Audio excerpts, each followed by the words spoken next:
بسم اللہ الرحمن الرحیم ربنا لا تزغ قلوبنا بعد إذ هديتنا وهب لنا من لدنك الرحمة اللهم اجعلنا من زمرة من قال لا إله إلا الله محمد رسول الله علي ولي الله اللهم لن قتلت أمير المؤمنين اللهم لن قتلت أمير المؤمنين اللهم لن قتلت أمير المؤمنين الحمد لله الذي نور قلوبنا بمحبة علي والحمد لله الذي جعلنا من المتمسكين بولاية علي۔ آج کی یہ تاریخ 21 رمضان، جیسا کہ کل رات کی مجلس میں یہ عرض کر چکا ہوں کہ باقی تمام معصومین کی شہادت سے اس اعتبار سے مختلف ہے کہ باقی تمام معصومین کی شہادت کا جو دن ہے، تجہیز، تکفین، یہ سارے مراحل اسی دن کو طے پاتے ہیں۔ مولا علی کی شہادت رات کو ہوئی اور رات ہی رات۔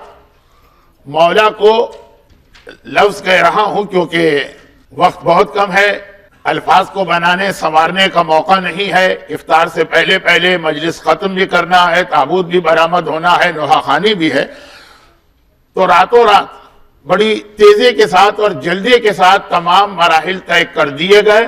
جو جملہ میں نے کل عرض کیا تھا کہ فجر کی اذانوں سے پہلے پہلے حسنین اپنے بابا کو دفن کر کے واپس کوفے میں آ چکے تھے، اور ایک جملہ اس حوالے سے ابھی کہہ رہا ہوں جس کی تھوڑی سی تفصیل بچوں کے لیے بیان کرنا ہے، اور وہ یہ ہے کہ مولا علی کی نماز جنازہ میں بھی عام کوفے والوں کو شریک نہیں کیا گیا۔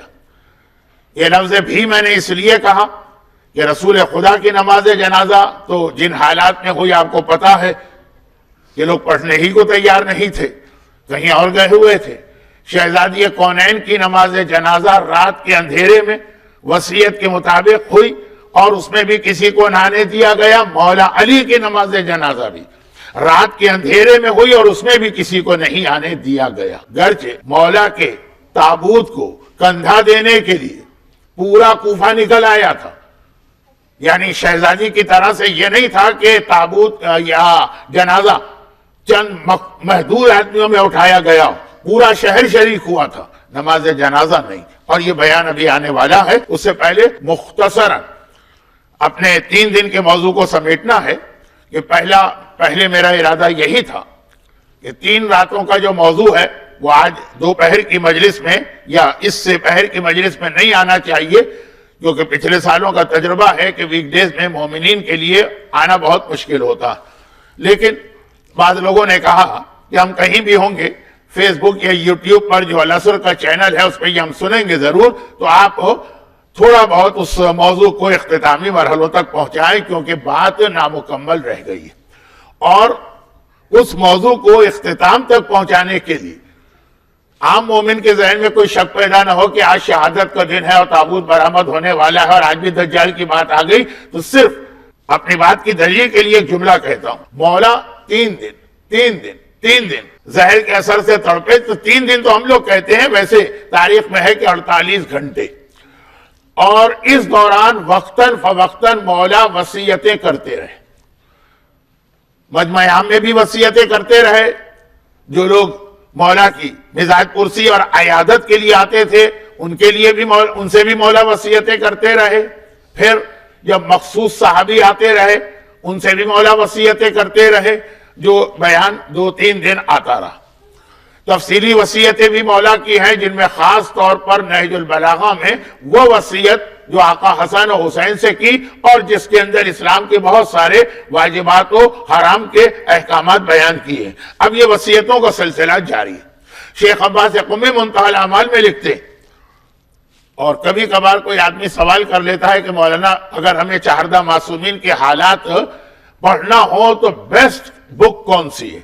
انگلش کا تو مجھے پتا نہیں، اردو میں یہی ایسر المقال کے نام سے ترجمہ ہوا ہے، انٹرنیٹ پر PDF میں بھی موجود ہے یہ، اور ویسے کتاب کی شکل میں بھی ہے، اور یہ بیسٹ بک مانی جاتی ہے چہاردہ معصومین کے حالات پر۔ منتہی الاعمال اصلی نام ہے۔ اس میں یہ روایت ہے کہ سب سے آخری وصیت جو مولا نے کی، سب سے آخری وصیت، دیکھیں 3 دن یہ وصیتوں کا سلسلہ چل رہا، سب سے آخری وصیت جو مولا نے کی ہے اس میں ایک لفظ یہ آیا، جملہ یہ آیا کہ حسن بیٹا میرے جنازے پر 7 تکبیریں کہنا۔ اب مرد تو فوراً سمجھ گئے ہوں گے، شاید خواتین نہ سمجھ پائی ہوں، کیونکہ ہمارے یہاں عموماً عورتیں نماز جنازہ نہیں پڑھتی ہیں۔ نماز جنازہ میں 5 تکبیریں ہوتی ہیں، یعنی 5 اللہ اکبر ہوتے ہیں۔ مولا نے کہا حسن بیٹا میرے جنازے پر 7 اللہ اکبر والی نماز پڑھنا، 7 تکبیریں۔ لیکن اگلا جملہ یہ تھا، اور میرے علاوہ کسی کے جنازے میں 7 تکبیروں والی نماز جائز نہیں۔ یہ اللہ نے خاص حکم علی کی نماز جنازہ کے لیے رکھا، خود میرا مولا بیان کر رہا۔ کیونکہ میں روزے کے عالم میں ہوں، روزے کے عالم میں حدیث پڑھنا بہت احتیاط والا کام ہے، اس لیے میں نے باقاعدہ کتاب کا حوالہ بھی دیا۔ 7 تکبیریں، نماز جنازہ میں 5 اللہ اکبر ہوتے ہیں، ہر مرد کو معلوم ہے، لیکن میرے جنازے میں 7 اللہ اکبر والی نماز پڑھنا، اور یہ کہہ کر کہ میرے علاوہ اور کسی کے جنازے میں یہ نماز جائز نہیں ہے سوائے حسین کی نسل میں جو میرا وہ بیٹا پیدا ہونے والا۔ باقی معصومین کے لیے بھی مولا اجازت نہیں دے رہے، نہ حسن کے لیے، نہ حسین کے لیے، نہ سجاد کے لیے، کہا کہ حسین کی اولاد۔ اب جب وصیتیں کی جا رہی ہیں، آخری وصیت، یہ مولا کی آخری وصیت ہے، آخری وصیت فائنل، تو سارے گھر والے جمع، کل رات کے مسائل میں آپ نے سنا، سوائے میرے اس بیٹے جو حسین کی اولاد میں پیدا ہوگا، اور 3 مولا نے اس کی خاصیتیں بتائی۔ وہ ہمارا قائم ہوگا، اسی لیے امام زمانہ کا لقب ہے قائم آل محمد۔ امام سب کے لیے قائم نہیں، ہمارا قائم ہوگا، قائم ہونا آل محمد کا قائم، اور امت کا مہدی ہوگا۔ امام کا لقب مہدی ہے ہمارے اور آپ کے لیے، امام کا لقب قائم ہے صرف آل محمد کے لیے، اور مخلوقات کی تمام بندگان خدا کی تمام خرابیوں کو دور کرنے والا ہوگا۔ یہ جملہ بھی بہت بڑا موضوع ہے۔ 3 باتیں بتائیں، کہ صرف اس کی نماز جنازہ میں 7 تکبیروں کی اجازت۔ ایک میں یعنی اور شارٹ کر دوں، پہلا امام اور آخری امام، پہلے امام کی نماز جنازہ اور آخری امام کی۔ اچھا، اب یہ آخری وصیت تھی مولا کی، یہ مولا کی آخری وصیت ہے۔ اس کے بعد اپنی قبر کے لیے ایک جملہ کہا، اور مولا اس دنیا سے رخصت ہوئے، جو مصائب کل رات کو آپ نے سنے۔ آخری وصیت میں مولا نے امام زمانہ کا ذکر کیا۔ اتنا اہم یہ بیان ہے مولا کی سیرت سے جڑا ہوا، کہ اگرچہ 21 رمضان یا 20 رمضان کو ذرا کچھ اچھا نہیں لگ رہا تھا مجھے، لیکن مولا کی سب سے آخری وصیت امام زمانہ ہم کو یاد دلائے گئے، اور اس انداز سے یاد دلائے گئے کہ جس میں بظاہر تو امام زمانہ کی نماز جنازہ بتائی جا رہی ہے۔ سوال یہ پیدا ہوتا کہ امام حسن کو یہ بتانے کی ضرورت کیا تھی کہ امام زمانہ کی جنازے کی نماز کیسے ہوگی؟ یہ امام حسین کو بتانے کی ضرورت کیا تھی؟ نہیں، یہ امام زمانہ کے حوالے سے ایک میسج ہمیں اور آپ کو دیا جا رہا تھا، اور اس میں امام کی 3 خصوصیتیں بتائیں۔ وہ قائم ہے، وہ مہدی ہے، وہ بندگان خدا کی خرابیاں دور کرنے والا۔ اب یہ ایک الگ موضوع ہے، یہ آج کا موضوع نہیں، آج تو صرف یہ دلیل لا رہا تھا کہ مولا علی کے ذکر میں امام زمانہ کا ذکر آخری مرحلے تک آیا، اور پھر اس میں وہ بات مولا نے کہی۔ جب میں نے 75-76 میں یہ بات کہی تھی، لوگوں کو بہت عجیب لگی تھی۔ خیر اب تو ہمارے بہت علماء انٹرنیٹ پہ کلپ بھرے ہوئے کہ امام زمانہ کے ظہور کے بعد امام پھر زندگی گزار کے شہید بھی ہوں گے۔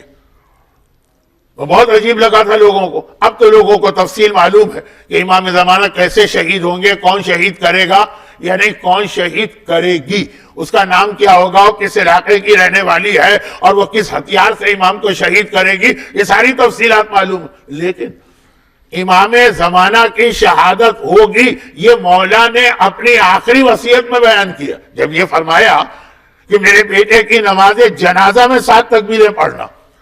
نماز جنازہ، امام زمانہ کی نماز جنازہ، مولا علی اپنی شہادت کے ایک یعنی جو جملہ ہے 15 منٹ پہلے بیان کر رہے ہیں امام زمانہ کی شہادت، جو ہمارے لوگوں کے لیے ایک بہت نئی چیز بنی تھی، وہ مولا کی وصیت میں شامل ہے۔ اس کے بعد اسی وصیت میں مولا کا ایک اور جملہ تھا، اور وہ جملہ سبب بنا کہ میں 5-7 منٹ اب اس کے بعد اصل موضوع پہ لوں گا، اور وہ یہ کہ بیٹا جب مجھے دفن کرنا، یہ تفصیل آٹھویں امام کی شہادت کے حوالے سے بھی ہے کہ آٹھویں امام نے بھی اپنے غلام کو یہ بتایا تھا، لیکن وہاں تو ذرا لمبا چوڑا واقعہ ہے، پانی اور مچھلیاں اور وہ سب، میں آپ کو کنفیوز نہیں کرنا چاہتا۔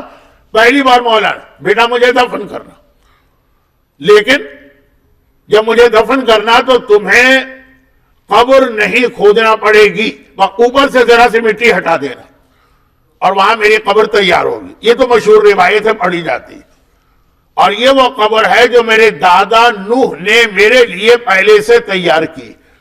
اور جب گئے تھے واقعاً حسنین تو وہ قبر تو بالکل تیار بھی تھی، اور اس کے اندر لکڑی کا ایک تختہ بھی تھا جس پہ مولا کو رکھ کے دفن کیا گیا۔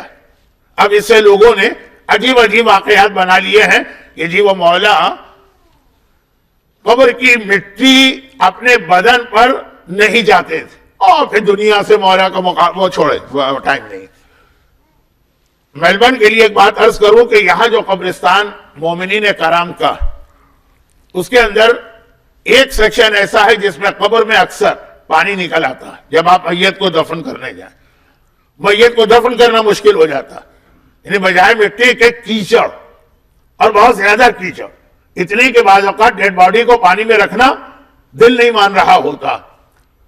تو اس کے لیے جو ان کا گریف کا پروجیکٹ ہے برادر ذکی پنجو صاحب کا، وہ کچھ اس میں انتظام بھی کیا ہے کہ آپ وہ قبر کے تہ میں پہلے آپ کوئی لکڑی وغیرہ رکھیں۔ اس میں تھوڑا خرچہ بھی ہے، جو مومنین شاید گھبرا بھی رہے ہیں، تو یہ میرا موضوع نہیں، میں یہ عرض کر رہا ہوں کہ مولا علی براہ راست مٹی میں دفن نہیں کیا گیا، بلکہ وہاں پہلے سے لکڑی کا ایک تختہ تھا جسے غالباً انگریزی میں کہیں گے ٹمبر موجود تھی، اس کے اوپر مولا کو رکھا گیا۔ یہاں ایک چھوٹا سا فقہی مسئلہ بتا دوں، گرچہ آج کی مختصر مجلس میں گنجائش نہیں ہے وقت میں۔ میت کو ہمارے یہاں جس طرح دفن کرتے ہیں وہ تو ٹھیک ہے، لیکن جس طرح سے ویسٹرن کنٹریز میں دفن کیا جاتا ہے کیا شرعاً وہ بھی صحیح؟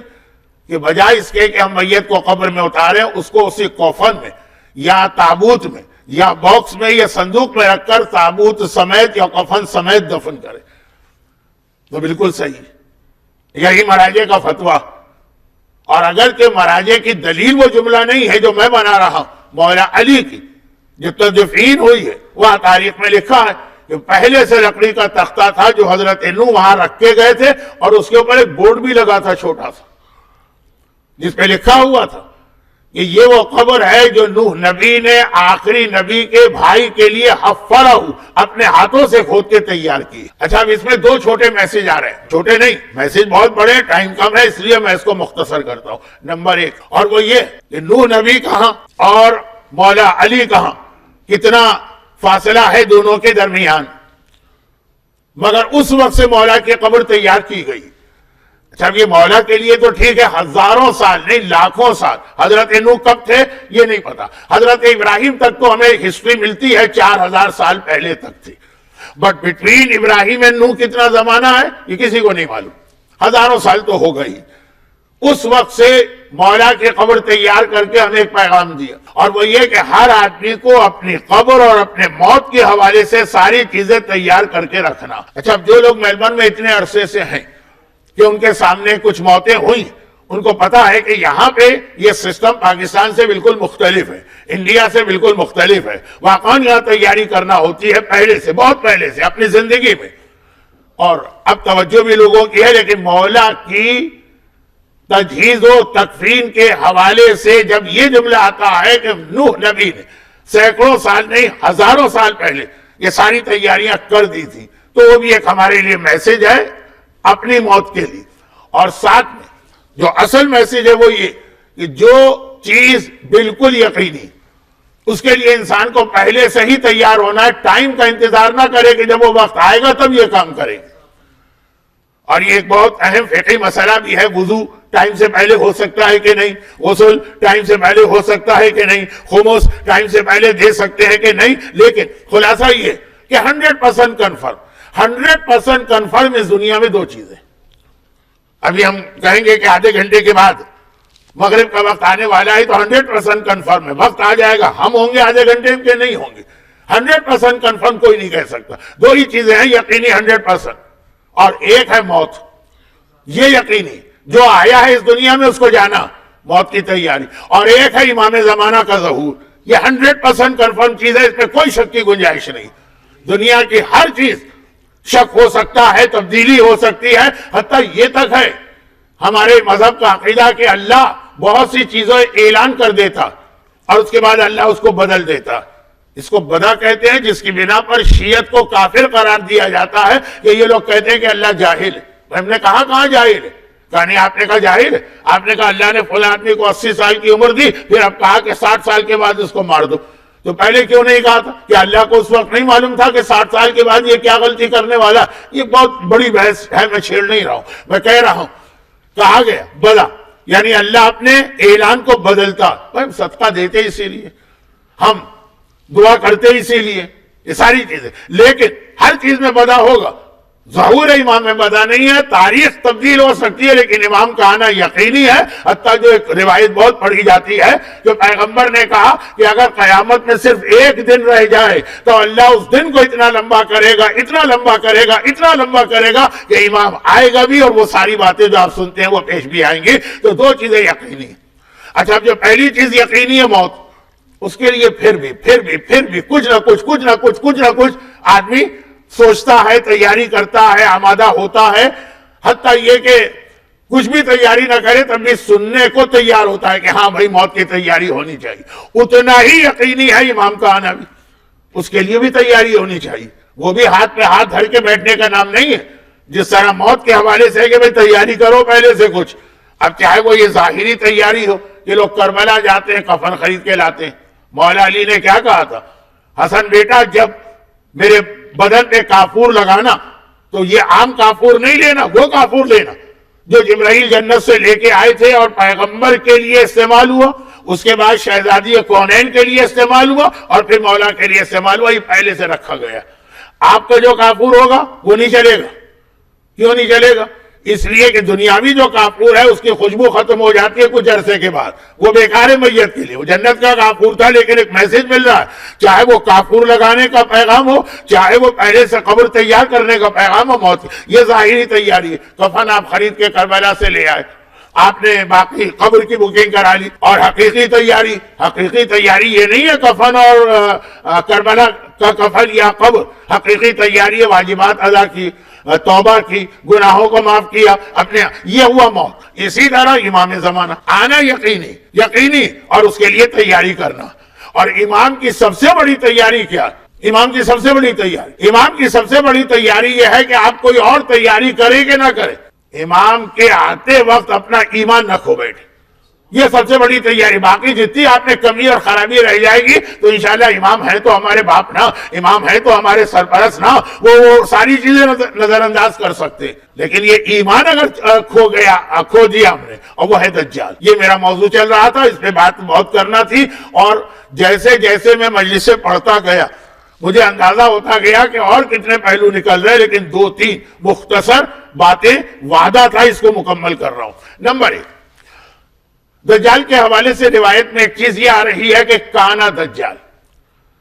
ایک وعدہ میرا اور بھی تھا، اس لیے میں صرف ایک جملے میں اس کو مکمل کرتا ہوں. گونگا شیطان اور کانا دجال، یہ دو چیزیں ہماری ماہ رمضان کی تقریروں میں بیان ہوئی. مولاہی کی ایک روایت منقول ہے، الساکت عن الحق کالشیطان الاخرس. اور یہ میرا موضوع بننا تھا ایک مجلس میں، لیکن اب تو خیر وقت بھی نہیں ہے کہ میں اپنے ہی اوپر رحم کھاؤں اور اپنے آپ کو حق کے معاملے میں جو خاموش ہو کے بیٹھے. اس وقت ہماری قوم کا ایک سب سے بڑا مسئلہ یہی کہ حق کی بات کہنے والا کوئی نہیں ہے. سب کے یہاں دوستیاں چلتی ہیں، رشتہ داریاں چلتی ہیں، تعلقات چلتے ہیں. ہمارے اس کے ریلیشن افیکٹڈ نہ ہو جائیں. پتا ہے کہ یہ حرام کام کر رہا ہے، پتا ہے کہ اس کے یہاں شادی میں مکس گیدرنگ ہے، پھر بھی جانا، چپ ہو کے بیٹھنا، چپ، فوٹو میں تالا. الساکت عن الحق، جو حق کے مسئلے میں خاموش ہو، کہ شیطان الاخرس، وہ گونگا شیطان ہے. شیطان تو آپ نے بہت دیکھے ہوں گے، گونگا شیطان دیکھی. اور یہیں پہ ایک جملہ میں نے 2 دن پہلے شروع کیا تھا، مکمل نہیں کر پایا تھا، اور ابھی بھی مکمل تو نہیں کر رہا ہوں.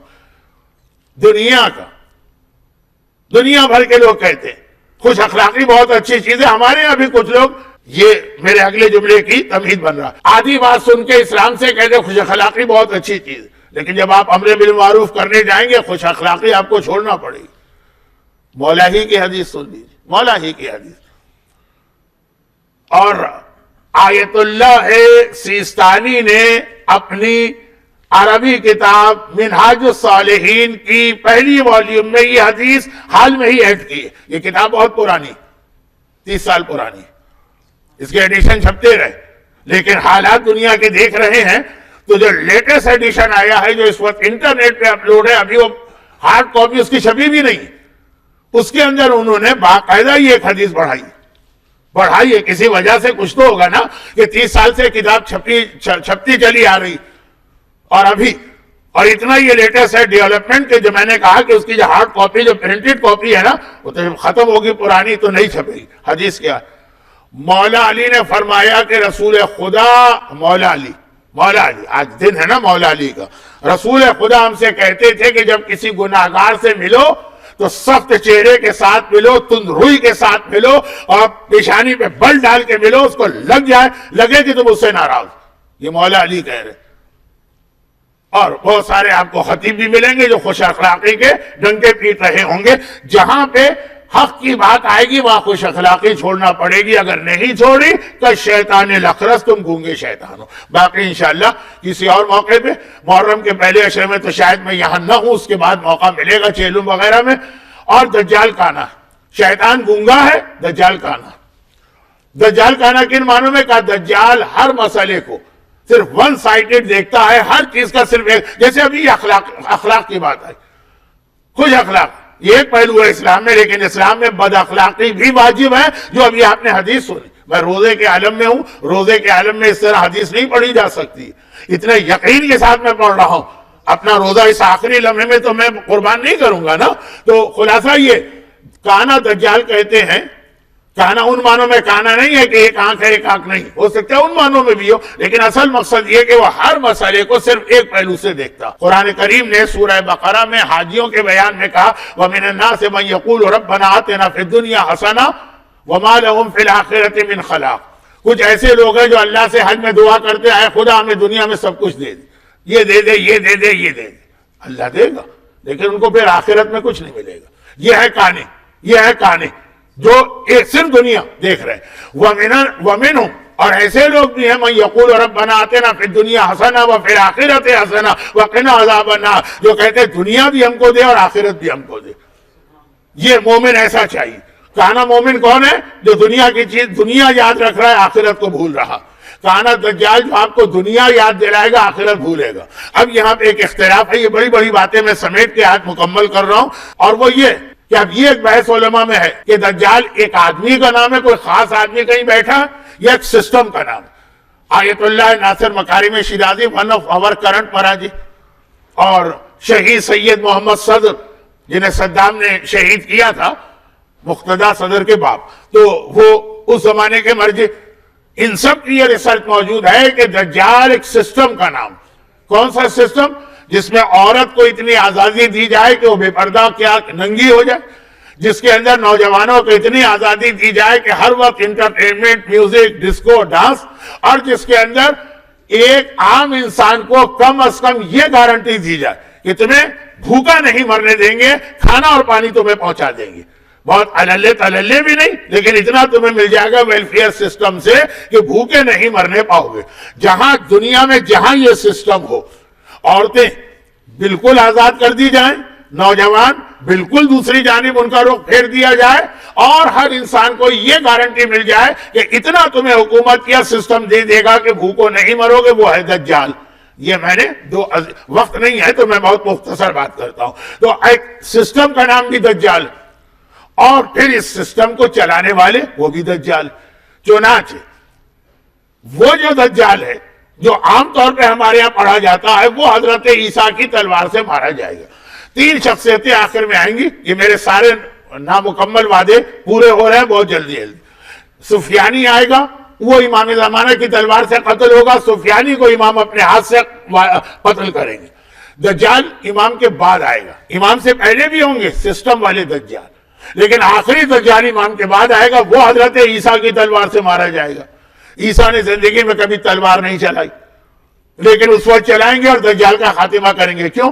اس لیے کہ وہ جو آخری دجال ہوگا جو اس سسٹم کو ریپریزنٹ کر رہا، اس کے اندر زیادہ تر وہ لوگ انوالو ہوں گے جو عیسیٰ کا کلمہ پڑھتے ہیں، اور عیسیٰ ان کو اپنے ہاتھ سے سزا دیں گے. اور آخر میں شیطان آئے گا، گونگا شیطان نہیں، وہ تو آج بھی موجود ہے اور مسجدوں میں بھی ہے اور امام باڑوں پہ بھی ہے اور ممبروں پر بھی ہے. اصلی شیطان حقیقی وہ رسول خدا کے ہاتھ سے مارا جائے گا، کیونکہ شیطان کو ایک اطمینان ہے کہ دنیا کے کسی ہتھیار سے کوئی مجھے مار ہی نہیں سکتا، چنانچہ وہ ہر جگہ بے دھڑک پہنچ جاتا ہے. جب آپ کو پتا ہے کہ میں مر ہی نہیں سکتا ہوں تو آپ تو زہر بھی کھا لیں گے اور آپ تو جلتی آگ میں بھی چھلانگ لگا دیں گے. صرف وہ آگ کا بنا ہے نا تو نور کی تلوار سے مارا جائے گا جو رسول خدا کے لیے اللہ نے رکھی. علی کے لیے آسمان سے ذوالفقار اتاری ہے، جب رسول خدا آئیں گے تو نور کی تلوار اترے گی جس سے شیطان کا خاتمہ ہوگا اور ہمیشہ ہمیشہ شیطانت ختم ہو جائے گی. یہ وہ موضوع کے آخری جملے ہیں، کیونکہ ان کا میں وعدہ کر چکا ہوں. البتہ ہر ایک کی تفصیل بعد میں کسی اور موقع پر آئے گی اگر اللہ نے زندگی دی. تو اس میں جو بیچ کی چیز ہے دجال، یہ دجال ایک سسٹم کا نام، اور یہ وہ سسٹم ہے جو آپ کو بھوکا بھی نہیں مرنے دیتا ہے لیکن بہت زیادہ دولت بھی نہیں دیتا. ہاں، بھوکا نہیں مرنے دیتا، آپ کے نوجوانوں کو گمراہ کر دیتا. اور کس طرح گمراہ کرتا ہے؟ یہ انٹرٹینمنٹ کی چیزوں کے ذریعے سے. اور آپ کی عورتوں کو گمراہ کرتا ہے. اور وہ کس طریقے سے گمراہ کرتا ہے؟ وہ اسی طرح سے کہ عورت کو بے حجابی ہی نہیں، بے حجابی تو خالی ایک اسکارف اتار دیا نا، بے شرمی اور بے غیرتی کی جانب لے کے جاتا ہے، نئے نئے فیشن، نئی نئی چیزیں. اور یہاں پر مولا ہی کی ایک حدیث پہ بات ختم کروں. شیخ عباس قمی کی وہ بہت ہی موٹی کتاب کے اوپر اعمال میں ہم رکھتے ہیں. آج کل دنیا بھر میں مومنین قرآن کے ساتھ، قرآن تو ہی رمضان، ربیع القرآن، رمضان تو قرآن کی بہار ہے، لیکن اب آج کل قرآن کے ساتھ جو کتاب مومن کے ہاتھ میں آتی ہے وہ مفاتیح، کیونکہ یہ اعمال، یہ دعائیں، یہ سارے اس کے اندر. حتیٰ یہ کہ جو لوگ موبائل وغیرہ کو استعمال کرتے ہیں اس میں بھی وہ سب کچھ ہے تو مفاتیح ہی سے PDF بنا کے. اس کے اندر اسی کتاب مفاتیح میں جو آپ نے اوپر کل دیکھی ہوگی اتنی موٹی کتاب، اس کے اندر زیارت کے آداب، اس میں ساری زیارتیں ہر امام کی. تو سب سے پہلے انہوں نے لکھا ایٹیکیٹس آف زیارت. 28 ایٹیکیٹ ہے، 27 نمبر کا ایٹیکیٹ لکھا کہ جب مولا مدینے سے کوفے منتقل ہوئے، بس کوفے پہ میں آ گیا اور شہادت کا مختصر بیان. جب کوفے شفٹ ہوئے تو اب یہ امام تو ہر چیز کو جانتا ہے نا، لیکن ظاہری حالات میں آج کل ایک لفظ استعمال ہوتا ہے کلچرل شوق. آپ انڈیا سے میلبرن میں آئیں گے تو کلچرل شوق آپ کو لگے گا. آپ پاکستان سے سڈنی میں جائیں گے کلچرل شوق لگے گا. ہر جگہ کا کلچر الگ. مولا نے کوفے والوں کو دیکھا، اب یہ لفظ مولا کے لیے صحیح تو نہیں ہے لیکن وہ کلچرل شوق. 27 نمبر کا پوائنٹ ایٹیکیٹ آف زیارت میں صرف 28 ہے، تو جو آخری ہے نا اس سے ایک اوپر چلے جائیے گا. مولا نے دیکھا اور کہا کہ اے عراق والوں تمہیں کیا ہو گیا؟ تمہاری عورتیں کس طرح مردوں سے گھل مل کے باتیں کرتی، کس طرح ایک ساتھ ان کے ساتھ راستے میں چلتی ہیں اور بازاروں میں گھومتی ہیں. کیا تمہارے پاس شرم و حیا باقی نہیں رہی؟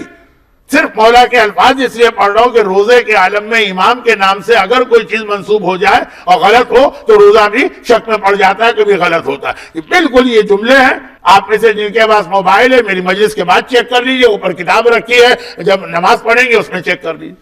کلچرل شوق، عورتوں کا مردوں سے ایک ساتھ مکس ہو کے بات چیت کرنا، گھلنا ملنا. جیسے میں کیسینو کی مثال نہیں دیتا ہوں، نائٹ کلب کی مثال نہیں دیتا ہوں، میں تو مسجدوں اور امام باڑوں کی پارکنگ کی مثال دیتا ہوں. بہت کم جگہ پہ وہ احتیاط ہوتی ہے، لیکن دیکھیں جس انداز سے وہ نہیں ہے کہ ہم وہ 1400 سال پہلے کا یا 1200 سال پہلے کا یا کسی دیہات کا ماحول یہاں لے کے آئے، لیکن جو اسلام نے کچھ باؤنڈریز بنائی، ایک پیرامیٹر بنایا ہے، اس کے اندر رہتے ہوئے عورت مرد الگ اور مرد الگ. آج بھی کتنے آپ کو نماز شب کے پابند میلبرن میں ملیں گے جن کے یہاں شادی ہوگی تو مکس گیدرنگ ہی ہوگی. مولا کائنات کوفے کی عورتوں کو دیکھ کے، نعوذ باللہ یہ لفظ مولا کے لیے نہیں، آپ کو سمجھانے کے لیے کلچرل شوق میں آ گئے اور پورے اہل عراق کو ایڈریس کیا، خالی عورتوں کو نہیں اور مردوں کو، کہ تم میں شرم نہیں ہے. یہ لفظ ہے، کیا شرم ختم ہو گئی تمہاری؟ تو اگر وہ آ کے ہماری آپ کی شادیاں دیکھے، برتھ ڈے پارٹیاں دیکھے، ہمارے گھروں کے مولا شوق میں آ جائیں گے. لیکن مثال ہمارے یہاں دی جاتی ہے کہ جی شہزادی کونین کا جنازہ رات کے اندھیرے میں اٹھا.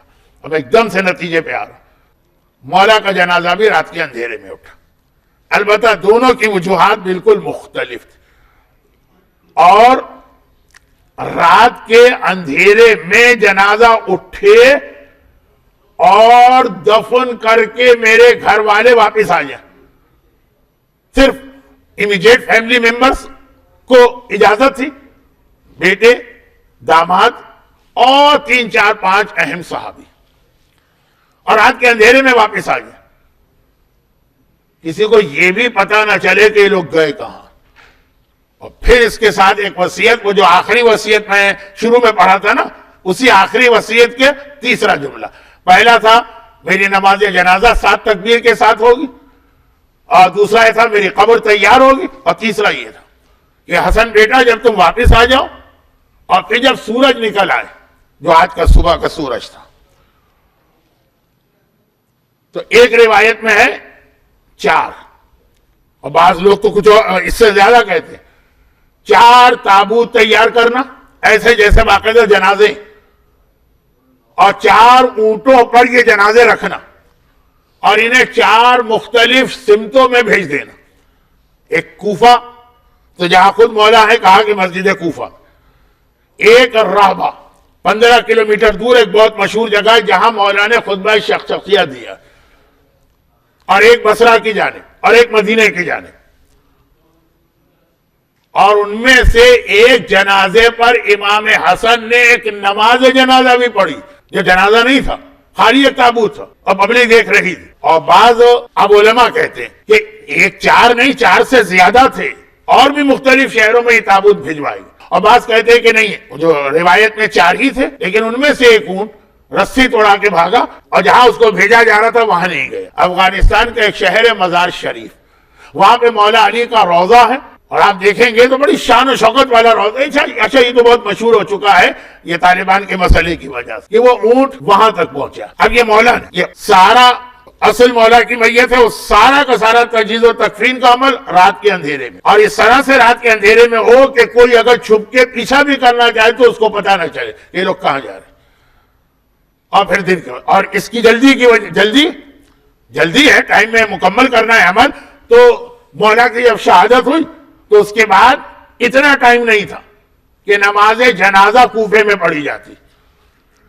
سارا شہر تو آ گیا مولا کی شہادت، کیونکہ جس وقت مولا کو غسل دیا جا رہا تھا اور وہ کافور نکالا گیا، پورا کوفہ خوشبو سے مہک اٹھا. اور لوگ سمجھئے روتے میں لوگ گھر سے نکل آئے. رمضان میں عرب کلچر میں رات کو ویسے لوگ جاگتے رہتے، نماز جنازہ کا ٹائم نہیں تھا. چنانچہ مولا علی کی نماز جنازہ جب نجف میں پہنچے تو قبر کے برابر پڑھی گئی. ہمارے ابھی کبھی کبھار جنازہ قبرستان لے جا کے نماز پڑھتے ہیں، اور وہی لوگ شریک ہوئے کہ اس نماز جنازہ میں جو میت کو کندھا دینے آئے تھے بیٹے، داماد اور کچھ خاص صحابی. شہر کا کوئی آدمی شریک نہ ہوا، فجر سے پہلے واپس آ گئے. لیکن شہزادی کا جنازہ رات کے اندھیرے میں اٹھا، اس ناراضگی کی وجہ سے جو شہزادی کو اپنے دشمنوں سے. مولا کا جنازہ رات کے اندھیرے میں اٹھا اس ظلم کی وجہ سے جو بنی امیہ مرنے والوں پہ کرتے ہیں کہ قبریں کھود کے میتیں نکال کے بے حرمتی کرتے ہیں. اور کوئی یہ نہیں کہہ سکتا کہ نہیں بھائی یہ تو خالی ایک اندازہ تھا. بنو امیہ کو اگر علی کی میت نہ ملی کہ جس سے انتقام لے تو کربلا میں حسین کا لاشا مل گئے. اب میرے آخری جملے ہیں کیونکہ وقت بہت قریب ہے تو زیادہ میں مسائل پڑھ نہیں پاؤں گا تاکہ نوحہ بھرپور ہو جائے. اور تابوت جو زیارت کرنا ہے، اتنا بیان آج تابوت کا ہوا. لیکن یہ جملہ سن لیجئے جہاں کل رات کو بات پہنچی تھی اس سے ربط دیتے ہوئے آخری جملے. مولا علی حسنین جنازہ لے کے گئے نجف کی وہ جگہ جو پہلے سے علی بتا چکے ہیں، قبر تیار ہے، نماز جنازہ وہیں پڑھائی گئی. علی نے کہا کہ قبر تیار ہوگی، لکڑی کے تختے پہ مجھے رکھنا، وہاں 7 اینٹیں ہوں گی، 7 برکس، ان سے میری قبر بند کرنا. تکبیر 7 ہے نماز میں، قبر کے اندر اینٹیں بھی 7 7 کا عدد اسلام میں بہت اہم ہے، اہل بیت بھی 7 ہیں، یہ میری 25 رجب کی تقریر، تو 7 اور 7۔ لیکن بیٹا جب وہ میری قبر کے اوپر اینٹیں رکھ دینا، عورتیں نہیں سمجھ پا رہی ہوں گی میں کیا کہہ رہا ہوں، مرد سمجھ رہے ہیں، یہی ہوتا ہے نا، پھر وہ اینٹیں رکھتے ہیں پھر مٹی ڈالتے ہیں، تو مٹی نہیں ڈالنا، بلکہ پہلی والی جو سرہانے والی اینٹ ہے اس کو ہٹانا۔ میں قبر میں نہیں ہوں گا، ابھی قبر میں اتارا اور خالی اینٹیں رکھی ہیں اور پہلی اینٹ اٹھاؤ کہ میں نہیں ہوں گا، اور اس کو واپس رکھ دینا، کیونکہ اللہ کا اصول کہ اگر نبی کہیں ہو اور وصی کہیں دفن ہو تو جیسے ہی وصی اپنی قبر میں جاتا ہے اللہ اسے اس کے نبی کی بارگاہ میں پہنچاتا، تو میں اپنے نبی کی بارگاہ میں جاؤں گا نجف سے مدینہ، اور پھر تھوڑی دیر کے بعد یہ اینٹیں اٹھانا، سرہانے والی اور پائنتی والی، اور دیکھنا کیا، اور جب وہ دیکھ لو تو پھر میری قبر کو بند کر کے مٹی ڈال کے واپس آنا۔ چنانچہ جس وقت نماز جنازہ کے بعد 7 اینٹیں رکھی گئی، پہلی سرہانے کی اینٹ اٹھائی گئی، قبر خالی، دوبارہ فوراً اس کو رکھ دیا، اور اس کے بعد پھر کہا علی نے 2 اینٹیں اٹھانا، ایک سرہانے ایک پائنتی، سرہانے ایک اینٹ حسن نے اٹھائی، جیسے ہی اٹھائی تو کیا دیکھا، میرا بابا قبر میں ہے لیکن اپنے دادا حضرت آدم کے ساتھ اور اپنے دادا حضرت نوح کے ساتھ، وہ 2 میتیں جو آج بھی مولا کے پہلو میں نجف میں ہیں، اور حسین نے پائنتی کے اینٹ اٹھائی تو دیکھا کہ علی کے پائنتی فاطمہ زہرا بال کھولے بیٹھی ہے اور رو رہی ہیں، اور وہ اکیلے نہیں ہیں، ان کے ساتھ جناب حوا ہیں، جناب مریم ہیں، جناب آسیہ ہیں، سرہانے وہ 2 نبی ہیں، اور پائنتی یہ 4 خواتین ہیں جو چاروں بال کھولے ہوئے علی کا ماتم کر رہی ہیں، یہی کہہ رہی ہوں گی یا علی مولا، حیدر مولا، آج وصی رسول مارا گیا۔ اور اس کے بعد یہ معجزہ دیکھنے کے بعد قبر کو بند کیا گیا، حسن و حسین واپس چلے، ساتھ میں باقی بھائی بھی ہیں، لیکن حسن و حسین کے احترام میں ان کو آگے لے جایا جا رہا ہے، رات کا اندھیرا ہے، صحرا ہے، ابھی واپسی میں کوفے کے قریب پہنچے کہ کسی کی آواز آ رہی ہے، ارے تو نے پلٹ کے میری خبر نہیں لی، ارے میں تو بہت بھوکا ہو گیا ہوں، میں تو بہت پیاسا ہو گیا ہوں۔ حسین نے حسن سے کہا یہ جنگل میں آواز، یہ ویرانے میں آواز، دیکھا کہ قریب میں ایک ٹوٹی ہوئی جھوپڑی ہے اور اس کے اندر سے یہ آواز آ رہی، یہ ٹوٹی ہوئی عمارت ہے، بھائی چلو۔ علی کی آخری وصیتوں میں سے ایک وصیت تھی کہ جہاں پریشان حال آدمی کی پریشانی سنو فوراً پہنچو۔ دونوں حسن و حسین آگے بڑھے، جیسے ایک ٹوٹا ہوا چھوٹا سا کمرہ ہے، دونوں شہزادے اس کے اندر داخل ہوئے، دیکھا کہ ایک انتہائی بوڑھا آدمی جو اپاہج ہے، نہ ہاتھ کام کر رہے نہ پیر کام کر رہے اور نابینا بھی ہے، زمین پہ پڑا ہے اور کہہ رہا ہے ہائے تو نے پلٹ کے میری خبر نہ لی، اب تو میری بھوک بہت بڑھ گئی، اب تو میری پیاس بہت بڑھ گئی۔ جیسے ہی حسنین کے قدموں کی آواز سنی ایک مرتبہ، اچھا ایک طریقہ ہوتا ہے جنازے سے واپس آؤ تو ذکر خدا کرتے ہوئے آؤ، یہ تو ویسے ہی شہزادے ہیں ہر وقت ذکر خدا کرتے ہیں، تو جیسے ہی اندر داخل ہوئے اور وہ فریاد کر رہا، ایک دم اس نے فریاد روکی اور غصے کے عالم میں کہا آج تمہیں وقت ملا میری خبر گیری کا، ارے کہا تھے 3 دن سے۔ حسن آگے بڑھ کے کہا کہ اے مرد ضعیف، یہ تو کیا کہہ رہا ہے، یہ کیوں مجھ سے اتنی ناراضگی ظاہر کر رہا؟ کہا تم ہی تو ہو نا جو میرے لیے کھانا اور پانی لے کے آتے تھے، مگر 3 دن گزر گئے، نہ تم نے میرے کھانے کا خیال کیا نہ میرے پانی کا خیال کیا، میں یہاں بھوکا پیاسا پڑا ہوا ہوں، جو تھوڑا بہت تم چھوڑ کے گئے تھے آج وہ بھی ختم ہو گیا، آج کے بعد کیا ہوگا؟ میں ناراض ہوں تم سے، آج بھی کیوں آئے، آج بھی نہ آتے۔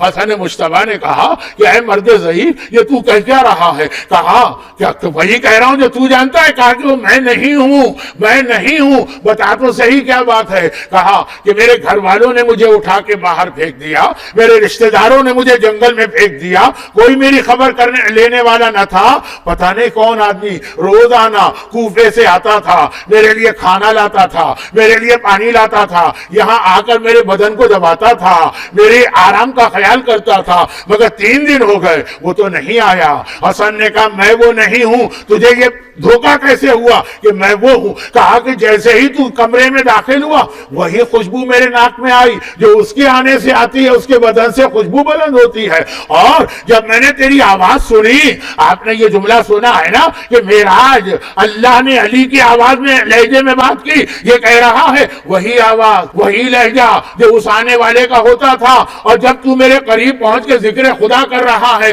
سبحان اللہ ہے والحمدللہ ہے ولا الہ، تو دیواروں سے ذکر خدا کی آواز آ رہی ہے۔ یہ تو اسی کی پہچان تھی، وہ جب ذکر خدا کرتا تھا تو دیواریں ذکر خدا کو دہرایا کرتی تھی۔ حسن مجتبیٰ نے کہا وہ میرا بابا تھا، تو کہا کہ کہاں ہے تیرا بابا، تو کیوں آیا؟ کہا میرا بابا مارا گیا، ابن ملجم کی تلوار، میرا بابا دفن ہو گیا، ہم اسے دفن کر کے آ رہے ہیں۔ آئے وہ بوڑھا تڑپ گیا، ارے جس مولا نے میری خدمت کی اور مجھے اس کے بارے میں پتہ نہ چل سکا، مجھے لے کے جا، مجھے لے کے جا، میں وہاں جانا چاہتا ہوں۔ شہزادے پھر پلٹے اور ایک مرتبہ اس بوڑھے کو اٹھا کے علی کی قبر پہ لے گئے۔ اس نے اپنے کہا حسن آقا حسن مجھے علی کی قبر پہ ڈال دیجئے، علی کی قبر پہ ڈال دیا، اور اس نے کہا مولا میں نے بڑی گستاخی کی، اتنے عرصے آپ سے خدمت لی، مولا اب آپ کے بعد جینے کا مزہ نہیں ہے، مجھے اپنے پاس بلا لیجئے۔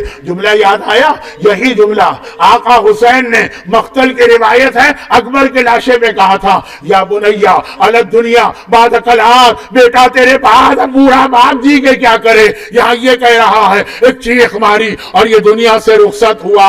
حسن مجتبیٰ اب واپس آئے، گھر میں داخل ہوئے، زینب آ کے بھائی سے لپٹ گئی، کلثوم آ کے بھائی سے چمٹ گئی، بھیا بابا کو کہاں چھوڑ کے آئے؟ ارے بابا کے تابوت کو لے کے گئے تھے اور خالی ہاتھ آ رہے ہو۔ بہنیں تابوت کو یاد کر کے رو رہی ہیں، اور یہی بہنیں ہوں گی کہ جو حسین کو اس حالت میں دیکھیں گی، جلتی ریتی پہ لاشا پڑا ہے، وہاں تو کوئی تابوت ہی نہیں ہے، یہاں علی کا تابوت آ رہا ہے۔